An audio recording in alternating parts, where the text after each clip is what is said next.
জান্নাত কি মায়ের পায়ের নিচেই? চলুন শুনি এক কসাই এবং মুসা আলাইহিস সালামের শিক্ষণীয় সেই গল্প। সাইয়েদনা মুসা আলাইহিস সালাম কসাইয়ের দোকানে গেলেন।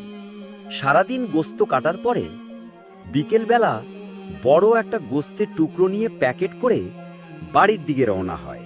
সাইয়েদনা মুসা আলাইহিস সালাম তিনিও কসাইয়ের পেছনে পেছনে ছদ্মবেশে রওনা হয়ে যায়। সাইয়েদনা মুসা আলাইহিস সালাম পরিচয় গোপন করে বলে, আমি একজন মুসাফির, আজকে রাতে ও কসাই ভাই আপনার বাড়িতে থাকতে চাই। কসাই বলে, আহলান সাহলান, আসেন। পাশের ঘরে যে হাতে গোসল করিয়ে তোয়ালে দিয়ে গা মুছে গোস্ত রান্না করে রুটি আর গোস্ত এই বৃদ্ধা মহিলার মুখের মধ্যে তুলে দেয়।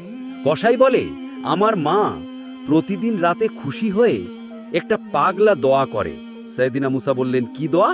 খুশি হওয়ার পরে চোখের পানি ছেড়ে দিয়ে হাত তুলে বলে, আল্লাহ, আমি আমার ছেলের উপর অনেক সন্তুষ্ট।